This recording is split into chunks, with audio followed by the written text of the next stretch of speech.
Sawadee Krap, I'm JP Mestanza. Today is Tuesday, May 10th. Welcome to Phuket Extra, brought to you by pvcphukets.com. Thailand's Public Health Ministry is downgrading the COVID-19 alert level from level 4 to level 3, which would allow much of the public to resume their daily activities with fewer restrictions. The change was approved by a health ministry committee that directs its medical and public health operations, although it does work separately from the Center of COVID-19 Situation Administration, the CCSA. Health officials saw that the overall COVID situation in Thailand has significantly improved, especially after this morning's announcement that Thailand registered just over 6,200 new cases over the last 24 hours. The lowest daily infection count since January, with 53 deaths nationwide over the last 24 hours, the lowest daily fatality toll since early March. Still, officials are skittish about downgrading the alert level for everyone, saying that people over 60 years old and those suffering from underlying conditions have yet to get fully vaccinated in the numbers that would comfort officials, and the government is urging local provincial officials to get more people in this risk group to get vaccinated. The Director General of the Department of Disease Control said, quote, "It's believed the CCSA will ease the rest of the restrictions when at least 60% of the risk groups have been fully vaccinated." Thailand's COVID Alert Level 4 discourages people from eating and drinking together, advises people to avoid crowds and close contact with other groups when outside, and also to avoid unnecessary travel abroad as well as public transportation in the country. Meanwhile, COVID Alert Level 3 is pretty much the same, except this time only for at-risk groups. But Alert Level 3 does discourage all people, regardless of vaccination status, from visiting entertainment venues. This comes as nightlife operators nationwide once again are pressuring the government to reopen all entertainment venues by July 1st nationwide, when the government plans to declare COVID-19 an endemic disease. There's also concerns that infections may rise again when the new school term begins on May 17th nationwide, with the Public Health Ministry urging a vaccination campaign to get more than 90% of teachers, school staff, and students aged between 12 and 17 years old to get fully vaccinated and boosted by the time they return to school. For more, visit thephuket.news.com. A big press conference was held yesterday that involved doctors explaining that a 12-year-old boy went blind late last year here in Phuket because of a severe bacterial nasal infection and not, as the family thought, due to the Pfizer COVID-19 vaccine. Reports from Thai media cited 12-year-old Nontapat Saiong, who lost his eyesight not long after he received his second Pfizer injection in November 25 of last year. 10 days after the injection, reports say he suffered severe convulsions, then lost consciousness, and he woke up in the intensive care unit at Vashida Phuket Hospital in Phuket Town 2 weeks later, but could no longer see out of either eye. The boy, his parents, and his grandparents spoke with Thai media, explaining how the government hasn't provided them with any help and claimed it was all due to their second Pfizer vaccine shot.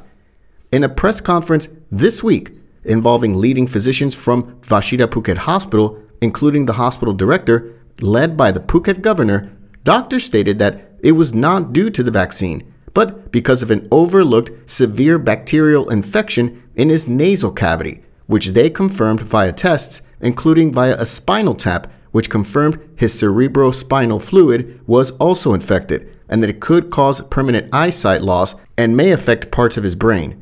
They admit the prognosis was difficult to foresee and is rare among children. While doctors outline a course of treatment, including administering antibiotics and more, doctors say Nontapat may still suffer from long-term vision deficiency. Doctors concluded that the boy's sinuses were infected by staph infection. While the bacteria is commonly found in the human body, immunocompromised individuals may go on to develop severe symptoms, according to the doctors who cited several studies. According to Dr. Witita Chang-am, Vashida Hospital's deputy director, the most commonly reported severe reaction to the vaccine is myocarditis, which affects 10 children out of 3 million, they say. Authorities will bring Nontapat to Siri Raj Hospital to receive more specific care before his case is handed over to local doctors. Nontapat will be eligible to receive a disability allowance of 1,000 baht a month, and his treatment and future education will be covered by the Children Fund, according to Phuket Governor Narong Wuncheo. For more, visit thephuket.news.com. E-commerce platform Lazada. E-commerce platform Lazada is facing backlash over a controversial online ad featuring a transgender influencer and another woman in a wheelchair, which many saw as mocking not only the disabled, but also the monarchy. The ad in question was for a specific Lazada promotional campaign created by Intersect Design Factory, and they hired Nara Crepe Katoy, a transgender social media influencer, to be featured in it. The video itself shows Nara along with another actress in a wheelchair joking about discounted clothing available online. Several netizens online have been vocal about the fact that they believe, judging from the wheelchair-bound woman's clothing, it was a veiled reference to a member of the royal family.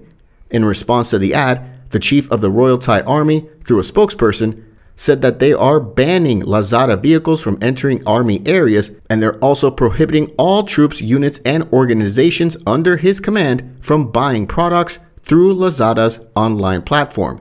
Reports now say that similar action could also come from the Air Force and Royal Thai Navy, although an outright boycott was not announced for the Navy. The producer of the ad, Intersect Design Factory, they've already issued an apology. Meanwhile, the Deputy Permanent Secretary of the Ministry of Digital Economy and Society, the DES, says that the ministry has been in contact with police and are reviewing whether the controversial video breaches the Computer Crime Act or other laws. For more, visit the link in the description.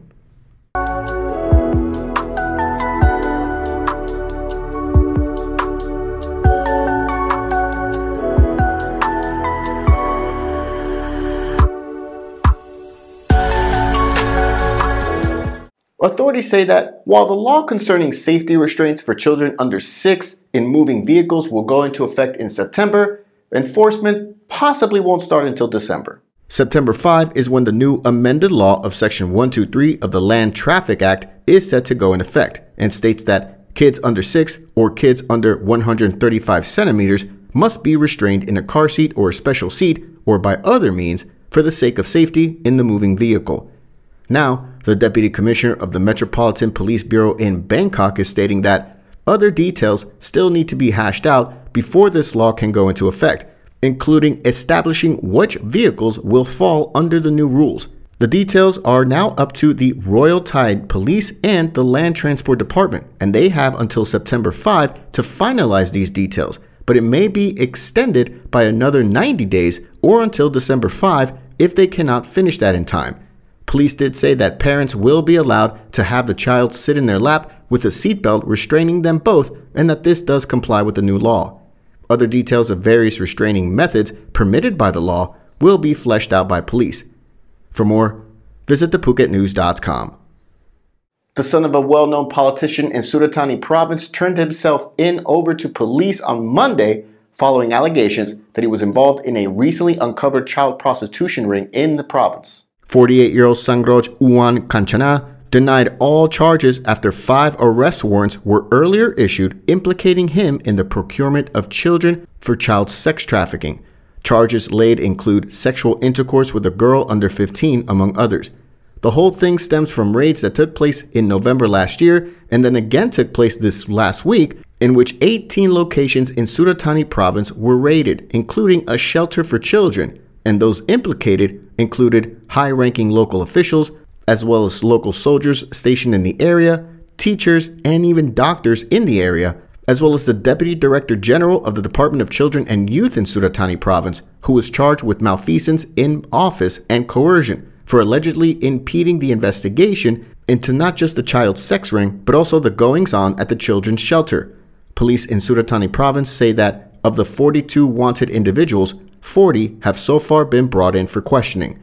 The remaining 2 suspects include a woman said to have helped to procure the children for the child sex trafficking ring, as well as one of the traffickers. For more, visit the link in the description. Thanks for joining us on this Tuesday edition of Phuket Extra, brought to you by PVCPhuket.com. Join us again tomorrow. Until then, stay classy, Phuket. Phuket's rapid modernization has made it one of the world's premier holiday destinations. Investors can still buy quality condominiums for as low as $75,000 US, and luxury properties can go all the way up to $20 million. condominiums in Phuket are a safe, secure bricks-and-mortar investment offering foreigners freehold ownership. Call or email Thai Residential, Phuket's #1 trusted real estate advisor, to find your perfect Phuket property.